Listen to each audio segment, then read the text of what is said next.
12th of January 1958. Snow on the Potomac. Robert Keene closes the door of a windowless room. He is a CIA operative. His task is clear. Slow Soviet missile guidance without open war, so fewer rockets fly true. He decides on a clean deception, a design that looks perfect on the desk and fails in the sky. He will put his name on the chain that moves it, knowing that if it is traced, the line points to him. He writes his rule before he sketches a line. The design must look sound to any inspector, so it must pass bench checks, pass a factory floor glance, and show the fault only under long-range stress. Open sabotage of hardware would invite a crisis he is told to avoid, so the harm has to live inside a choice that seems reasonable. He notes the trade, a clean desk, a dirty sky. He will build a delay into the truth, so the failure wakes late, after a launch team has signed the forms and the rocket has burned for minutes and miles. He studies their guidance chain the way an engineer studies a seam.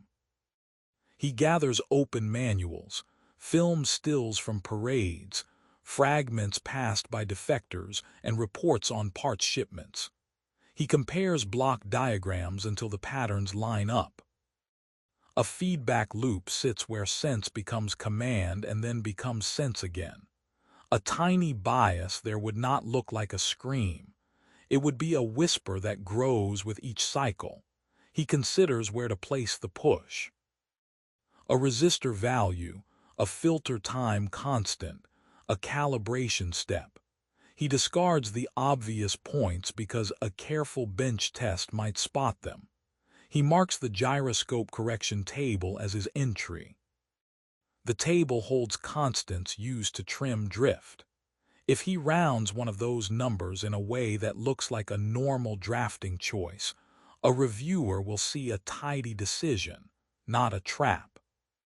The rounded value will be close enough to hide in noise on the bench, but far enough from the true value that the loop will lean as time and distance increase.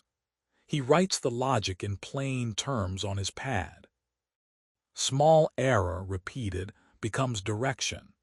He chooses a place in the table where his change ripples through many computations, so no one fix catches all of it. He brings in 2 engineers he trusts under a research cover. They think they are building a model set for a study of foreign design habits, and he keeps them inside that frame.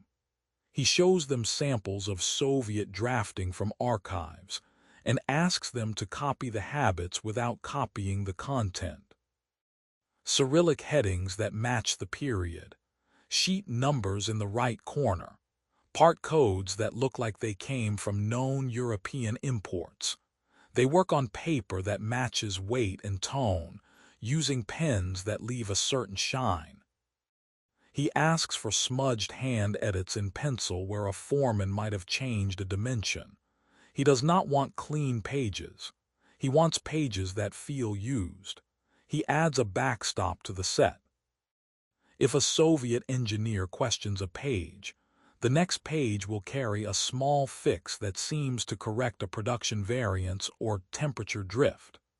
That fix keeps the wrong math in place and moves blame to the shop floor. He writes a note about bearing tolerances and ink stamps it with a date that sits within a believable build schedule. He also sketches a chain of origin, a mid-level European engineer with debts and a child, someone who would sell for relief and then hide. The price is modest, the panic is clear, and the story will push a buyer to move fast. He assembles a fake invoice and a photocopied pass from a trade show that explains why the pages left a drawer. He runs the set on a U.S. simulator because guessing is not enough. He feeds in a long-duration flight profile. The first minutes are tight. The trace hugs the line.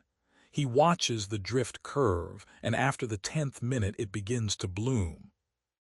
At 15, it is visible even to a human eye.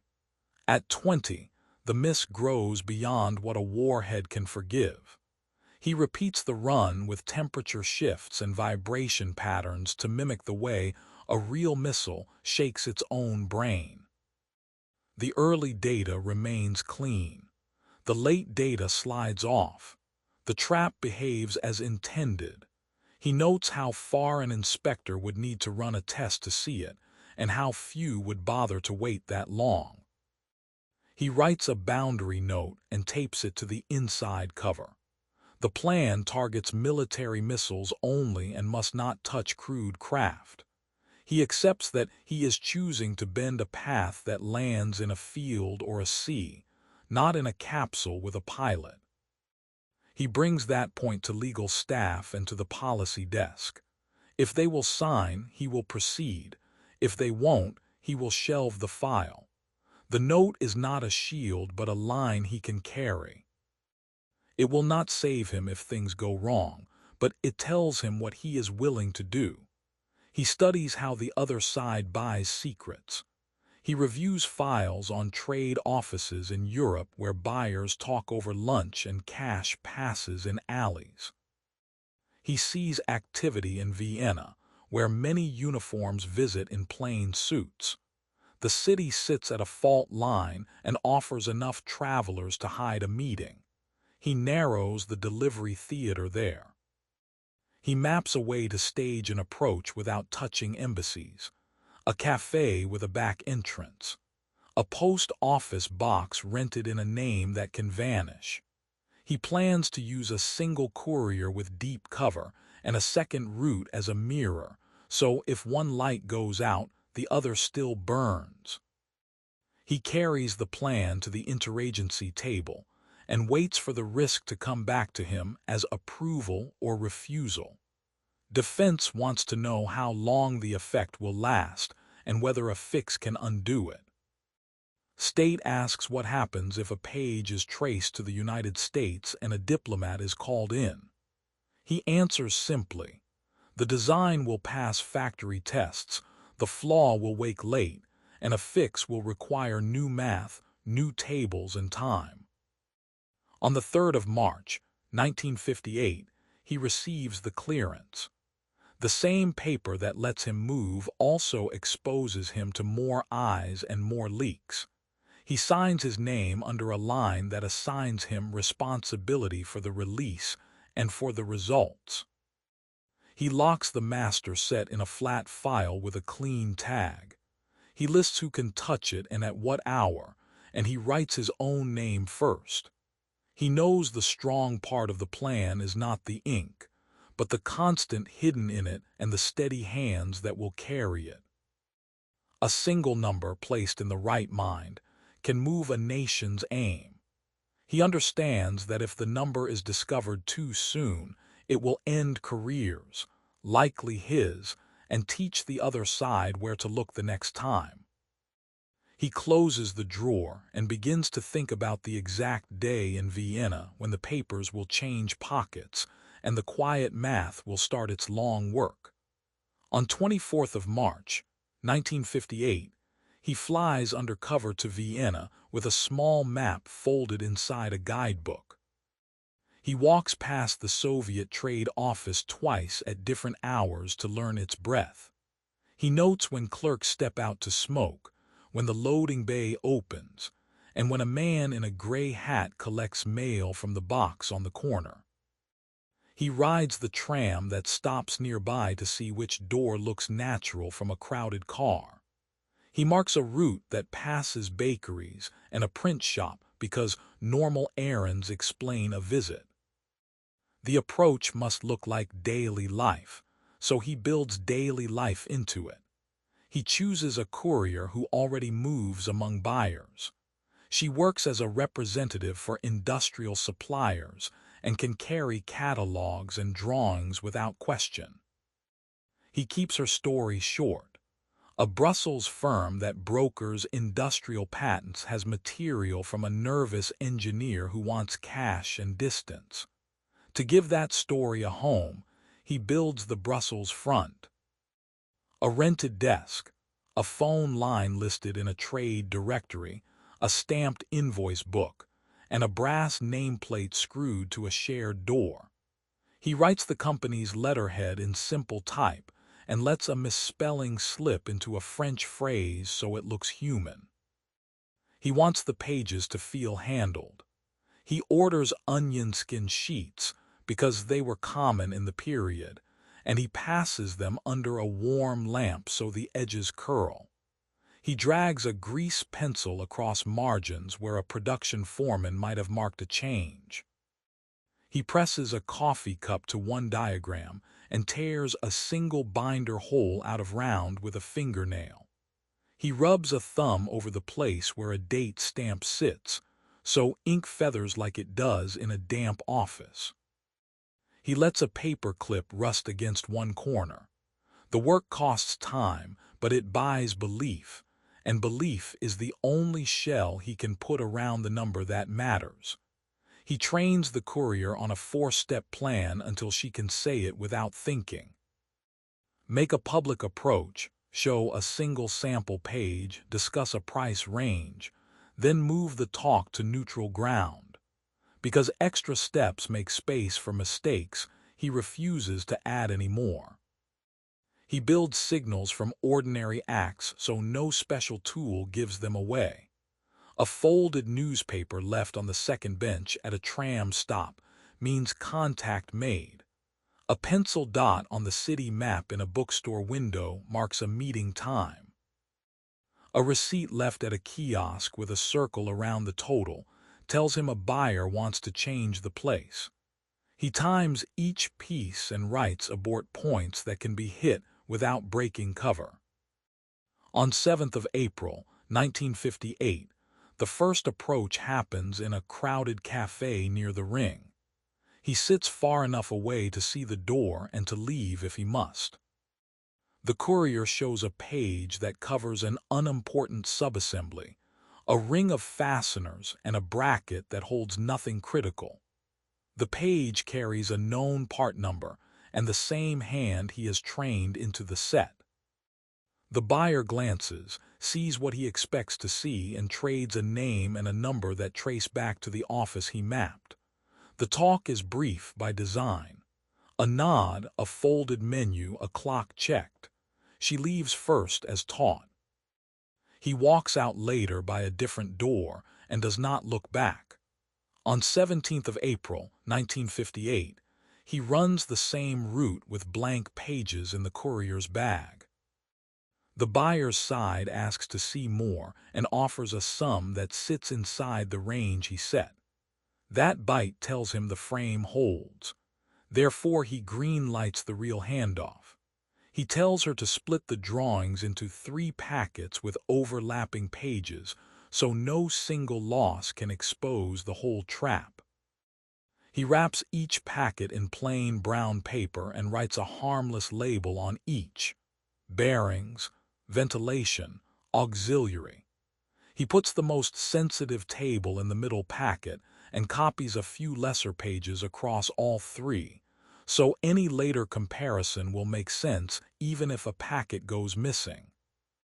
On 29th of April, 1958, Austrian police stop a tram and ask for papers near her seat.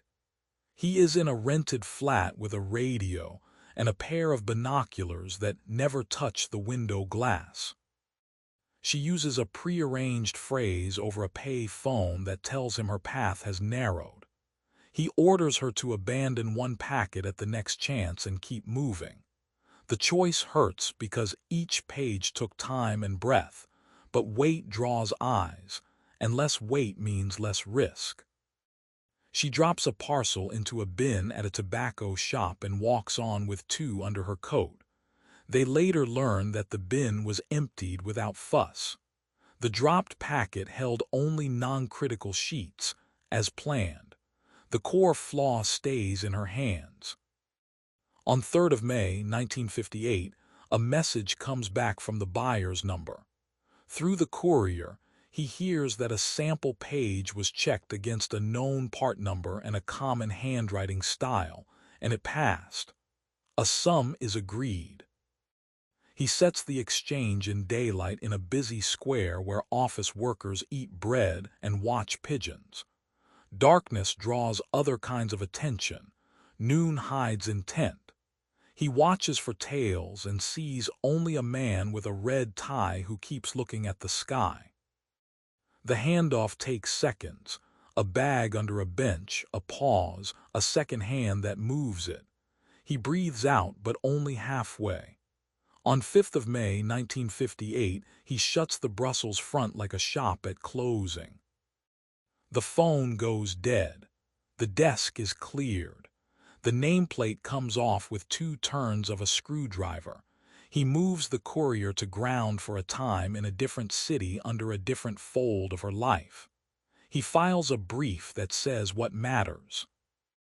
The paper sits on a buyer's desk beyond his reach, and the danger has shifted. Delivery is over. Uptake begins. Now the work will be read, checked, copied, and carried through rooms he will never see, and the tiny error he placed by hand has to survive hands he cannot guide. He understands that his line of control has ended, and the long math starts without him. By August 1958, the first proof reaches his desk in the form of smudged photos of margin marks. Translators have written small notes along the sides of the very page numbers he assigned, and the handwriting shows the steps of moving his faux terms into factory Russian. He logs it as entry 1. The set sits in a Soviet design office. Because paper does not fly, he looks for the next link. He watches procurement chatter for the bearings and gyros his pages list by code and sequence. Orders ripple out for those items in the same odd groupings he invented. Therefore he marks adoption as more than likely and prepares to watch for the effect in the air. On 14th of January, 1959, overhead photos show a remote range in use. The gantry shadow shifts across the snow. A line of relay trucks sits in a stagger that means telemetry handoff mid-flight. He spreads the prints and times their sequence with a pencil and a watch. The relays change earlier than expected for a clean trajectory, and a camera wagon repositions as if a target has drifted sideways. He cannot see the number that matters, so he notes what he can.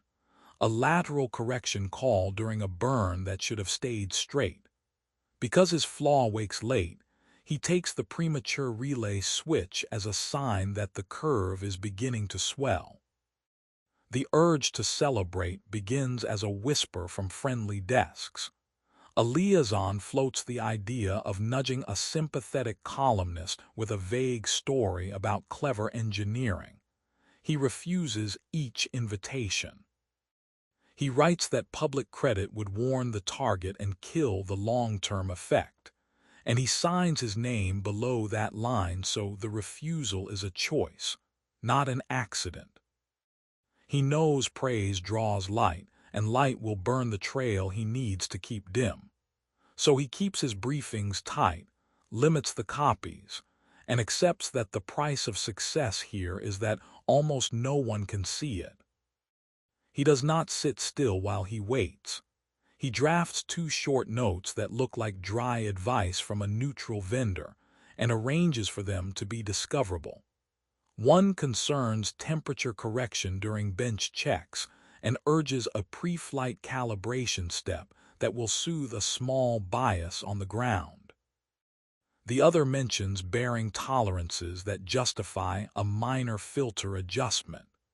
Neither tells anyone what to think, but both lean toward keeping the wrong table in place by shifting any complaint toward shop floor fixes.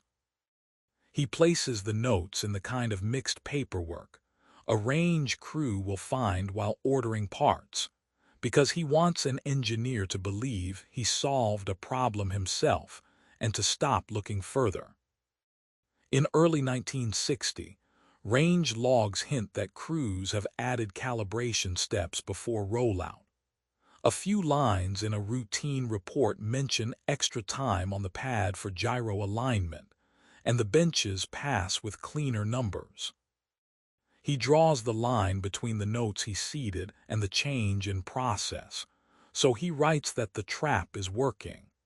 He studies timing curves stolen at a distance and sees that mid-course updates now appear during the long burn. Because the update pulls from the correction table he rounded, each recentering pushes the nose further off. The drift does not smooth, it grows, and the growth rate climbs right after the update, which tells him the constant he placed by hand is driving the spread as planned. Another signal arrives from a different angle. A supply order lists the same family of parts in the same sequence he invented for the forged parts list. It is a harmless detail to anyone else, but to him it is a second, independent confirmation. Therefore, he records it in his ledger as proof that the design is not only read, but taken as a guide for purchasing and assembly. He allows himself a breath and then closes the book, because the effect will only last if he keeps his own lines clean. A colleague proposes a next step: tamper with shipped components to speed the damage. Keene rejects it. The paper alone is enough, he writes, and adding hardware meddling brings different risks. It would widen the circle of people exposed, invite retaliation, and could hurt crews who never chose to be in the line of fire. He had drawn a boundary earlier, and he holds it now. Because he aimed for performance drift, not explosion, he keeps the plan on the page and refuses any move that would turn it into a direct mechanical sabotage. In late 1960, a security sweep in Vienna detains 2 peripheral contacts he once used to shade the courier's route. The city feels cold again when that message arrives.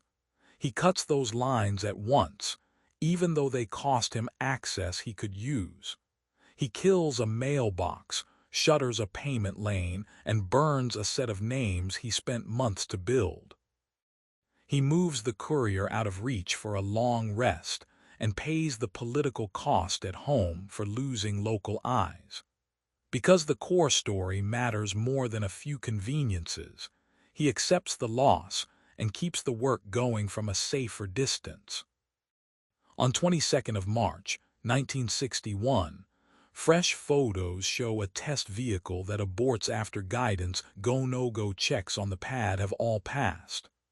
The crew pressed the right buttons, the factory paperwork looked clean, and the failure revealed itself only after the sky took the rocket. Therefore, the flaw remains airborne and hidden from audits that end at the gate. He files a private note that says what he believes: the quiet work is buying time, and noise would spend it early. He adds the day's date, puts the file away, and returns to the only measure that matters to him: the slow widening of the miss, unseen by the crowd, felt by the men who count where their rockets land. On 9th of May, 1962, he reads a fresh debrief in a small room where the clock is loud. A defector tells of a senior Soviet scientist who warns that something foreign sits inside their guidance math. Keene traces the lines on the page with a finger and sees what that means. Suspicion has moved from hardware to the table where his number lives. The report names tests underway on a new baseline constant. He writes the date in his ledger, then writes the simple thought that follows from it: the window he opened years ago has started to close. He pulls the files he needs and measures time against process.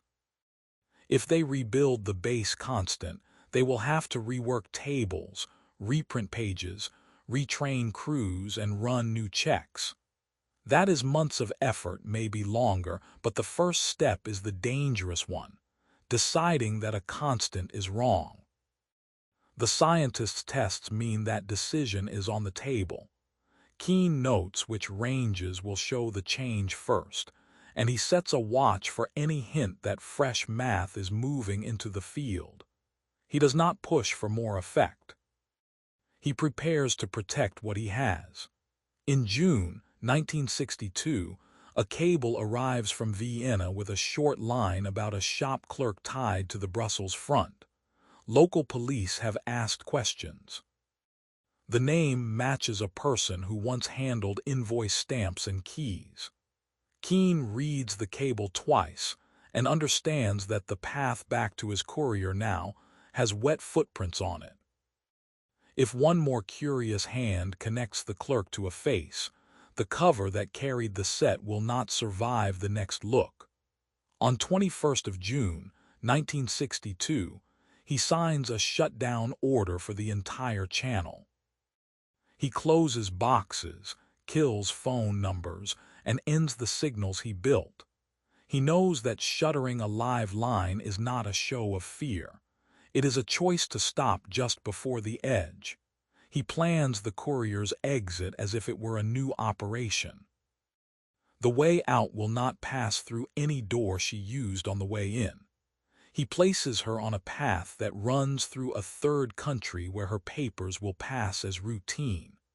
The routing takes her across two borders as a normal traveler, not a special one, and it lands her under a name that can stand a customs glance. On 4th of July, 1962, her train rolls at dawn. He sits with a list and crosses off each step as he receives the day's quiet signals. When the last check lands, he burns what remains from the front. A brass plate, a stamp pad, 3 ledger sheets with false orders, and the rubber bands that once held the packets tight. There is no satisfaction in the fire. There is only relief that the heat is his, not hers. A friendly desk suggests that he seed forged fixes next, a second act disguised as vendor advice that would steer the search toward the wrong cure. He says no. He reads his own boundary again, the one he wrote before he drew the first line, and holds to it. New notes might touch crews in craft that carry people. That is outside the work he agreed to do. He writes a formal refusal that lists the risks as facts: wider exposure, higher chance of harm, a line crossed. He signs and files it. The file is dry, but the choice inside it is warm. It keeps his work inside the limits he set for himself when he began. Late in 1962, the range reports keep coming. The photos show a new paint scheme on a test vehicle, a different angle on a gantry, and the same story in the sky. Telemetry handoffs shift early. Camera wagons move sideways. Ground logs mention extra calibration steps on the pad, but the mid-course corrections still send the nose to the wrong side. Keene underlines the parts that matter and notes that the shape of the miss has not changed.